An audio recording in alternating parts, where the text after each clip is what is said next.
ஸ்ரீ தாமிரபரணி மாஹாத்மியம் 40ஆம் அத்தியாயம். ரோமச தீர்த்தம். ஒருமுறை ரோம முனிவர் தனது சீடர்களுடன் பிரம்மலோகத்திலிருந்து மேருமலைக்கு வந்து வாயு பகவானின் அழகிய காந்தாவதி தோட்டத்திற்குள் நுழைந்தார்.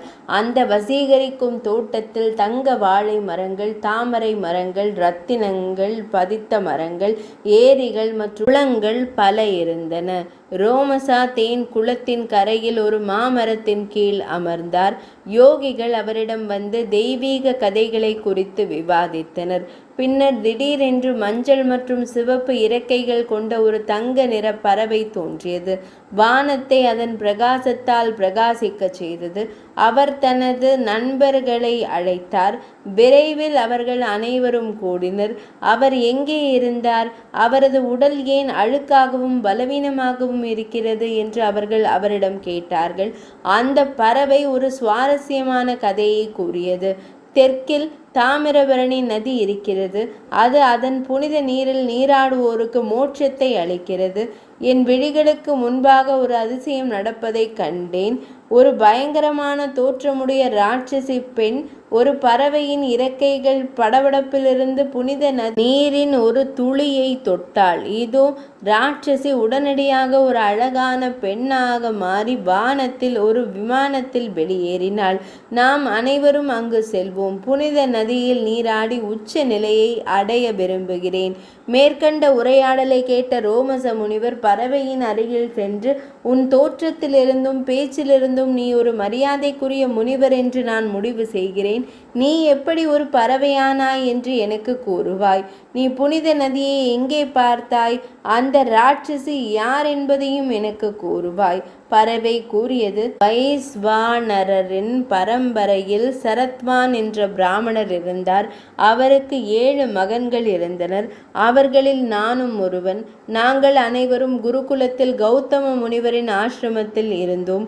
புல்வெளிகளில் மேய்ந்து கொண்டிருந்த போது ஆசிரமத்தில் 5 லட்சம் பசுக்களை பாதுகாத்தோம். 100 ஆண்டுகள் கடந்துவிட்டன. பின்னர் மிக கடுமையான பஞ்சம் ஏற்பட்டது. தண்ணீர் இல்லை, உணவு இல்லை. அனைத்து உயிரினங்களும் இறக்கத் தொடங்கின. எங்கள் உயிரை தக்க வைக்க இறந்த விலங்குகளை கொண்டு வந்து இறைச்சியுடன் சிரார்த்தம் செய்து மீதமுள்ள இறைச்சியை உட்கொள்வதை தவிர வேறு வழி இல்லை.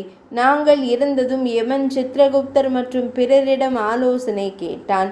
இறுதியாக அவன் ஆணையிட்டான், வேதங்கள் மற்றும் சாஸ்திரங்களை நன்கு அறிந்த நீ பசுவின் இறைச்சியை உண்ணும் இழிவான செயலை செய்தாய். இருப்பினும் நீங்கள் சிரார்த்தம் செய்தீர்கள். நீங்கள் 7 முறை விலங்கு பிறப்புகளுக்கு செல்ல வேண்டும். உங்கள் பித்ரு பூஜையின் காரணமாக அந்த விலங்கு பிறப்புகளிலும் கூட நீங்கள் கடந்த காலத்தை நினைவில் கொள்வீர்கள். நீங்கள் 2 முறை சக்கரவாக பறவைகளாகவும் 4 முறை மான்களாகவும் இறுதியாக சார்ங்க பறவையாகவும் பிறப்பீர்கள். பின்னர் ரோமச முனிவருடன் தொடர்பு கொண்டு புனித நீரில் நீராடி நீங்கள் உயர்ந்த நிலையை அடைவீர்கள். இப்போது நான் உங்களை சந்தித்ததால் எனது மீட்பு வெகு தொலைவில் இல்லை. நான் உங்களுக்கு நன்றி உள்ளவனாக இருக்கிறேன். அந்த பறவை தொடர்ந்தது. பிரசாத சந்திரன் என்ற பாண்டிய மன்னன் இருந்தான். அவன் கற்றறிந்தவன், நல்லொழுக்கம் உள்ளவன், நீதி உள்ளவன், செல்வந்தன் மற்றும் கொடை வள்ளல். அவன் பூமி முழுவதும் சுற்றி வந்து தலைவர்களிடமிருந்து ஏராளமான செல்வங்களை சேகரித்து மணலூரை அடைந்தான். நாகர்களின் மன்னனான மணித்வஜன் அங்கே அவனை சந்தித்து தன் துயர கதையை கூறினான். தம்பகன் என்ற அசுரன் தன் மகனுக்கும் மற்றொரு அசுரனான உதூதனின் மகளுக்கும் நடந்த திருமணத்தை கொண்டாட விரும்பவில்லை.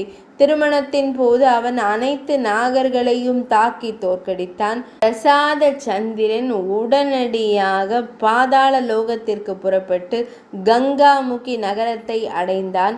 அவன் அசுரர்களுடன் போர் தொடுத்து அவர்களை நேரடியாக தோற்கடித்தான். மணித்வஜனை மறுக்க முடியாத நாக மன்னனாக நிறுவினான். நன்றி உணர்வாக மணித்வஜன் தன் மகள் சேஷகுணாவை பிரசாத சந்திரனுக்கு மணமுடித்து கொடுத்தான். மன்னன் அவளை தன் தலைநகருக்கு கொண்டு வந்தான். திருமணம் ஏற்பாடு செய்யப்பட்டது. விழாக்களின் போது அந்த பெண் கன்னியாதானத்தின் போது காணாமல் போனாள். பின்னர் மணித்வஜன் தனது 2வது மகளை அரசருக்கு மணமுடிக்க கொண்டு வந்தான். அவளும் காணாமல் போனாள். 3வது மற்றும் 4வது மகள்களிடமும் இதே வளர்ச்சி ஏற்பட்டது. மணித்வஜர் சொல்லொணா துயரத்தில் மூழ்கினார். அந்த நேரத்தில் நாரத மாமுனிவர் அங்கு வந்தார். அவர் பின்வரும் கதையை கூறினார். சுமதி என்ற ஒரு முனிவர் இருந்தார். அவருடைய மனைவி கந்துலகை மிகவும் பேராசை கொண்டவள். ஒரு முறை மகரிஷி குருவிந்தரின் குழந்தை அவர்களின் இல்லத்திற்கு வந்தபோது அவர் அவரது உடலில் இருந்த அனைத்து நகைகளையும் பிடுங்கி குழந்தையை ஒரு குழியில் தள்ளி கொன்றார். குருவிந்தரும் அவரது மனைவியும் குழந்தையை தேடி காட்டு பகுதிகள் உள்பட எல்லா இடங்களிலும் தேடினர். அவரை எங்கும் காணாததால் அவர்கள் சூரியனிடம் பிரார்த்தனை செய்தனர். சூரியன் முனிவருக்கு உண்மையை தெரிவித்தார். முனிவர் உடனடியாக அந்த பெண் கந்துகையை ஒரு பயங்கரமான தோற்றமுடைய மனிதனை உண்ணும் ராட்சசியாக மாற சபித்தார். அதன் பிறகு கந்துலகை ஒரு ராட்சசியாக மாறி தாமிரபரணி நதியின் தெற்கு கரையில் வசித்து அனைத்து உயிரினங்களையும் விழுங்கினாள். திருமணத்தின் போது தனது மாயையை பயன்படுத்தி மணித்வஜரின் மகள்களை பார்வையிலிருந்து மறைத்தவள் அவள்தான். இப்போது நாரத மாமுனிவர் பிரசாத சந்திரரிடம் சென்று உலக நன்மைக்காக ராட்சசியை அழிக்க கூறினார்.